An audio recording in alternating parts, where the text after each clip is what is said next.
Hello friends, this is Holmes, a first-time farmer over 50. Welcome to the homestead. So just finished up today. Clearing this area took me longer than I anticipated. Just some bigger trees.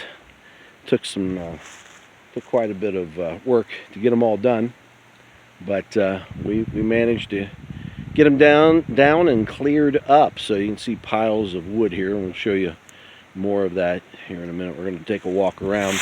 So there were 5 trees in this area that needed to come down. So we had this maple here, and after having cut it down, I was glad that I did. Well, it had to come down because it was just too close to the other trees. But you can see there, it's got a nice hole right in the middle of it. So it definitely needed to come down. And over here, you can see this pile of wood. This is a hickory. It had to come down because it was too close to everything else. And down here over the hill, a couple more trees. Larger of these two, it was a hickory, this one right here. And I dropped it straight through there, so it landed on the upper portion of it landed on the other side of the wash, and that'll be a job for the future. And then these are pieces of the trunk right here, and I just let them roll after I cut them, and they'll just stay there until I get back to them.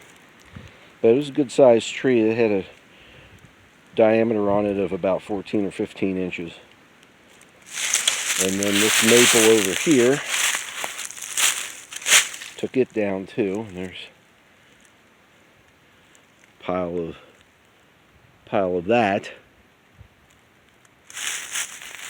Let's see, and then I think there's actually 6 trees now that I'm counting. 1, 2, 3, 4.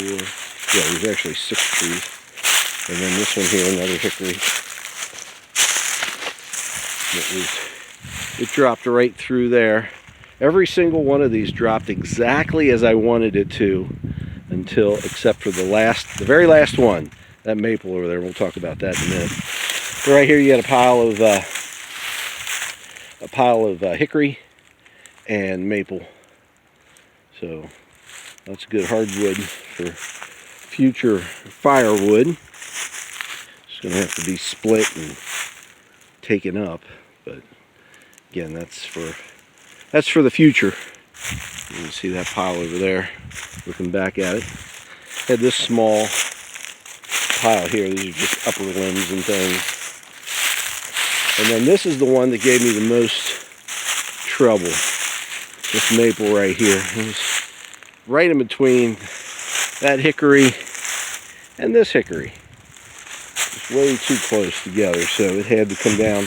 And the plan is to drop it straight over there. Well, my cut did not go as planned, so I ended up I wedged it. You see the wedge laying there. I wedged it, and then when I was doing the back cut, instead of heading over in that direction, it decided to start leaning in this general direction. And it actually pinched my saw blade, so my saw was wedged in there. I could not get it out. So I just decided that if it wasn't going to come out and it wanted to fall this way, we were just going to let it fall. So I gave it a good push, and it went straight through there.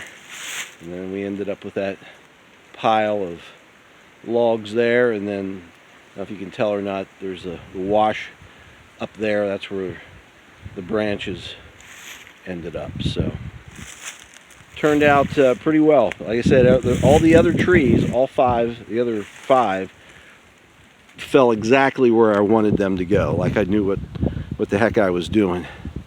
And then I got to this last one. So, but they all came down safely. That's the most important thing. We got them all cut up, piles of logs, future firewood, and the best part is we have a more open canopy that will allow sunlight to hit the ground, and hopefully come next spring and summer we'll start getting some grass to grow. So we appreciate you watching. Please hit like and subscribe and ring that bell. And we look forward to seeing you again in the future. But if not, we will see you in the pasture.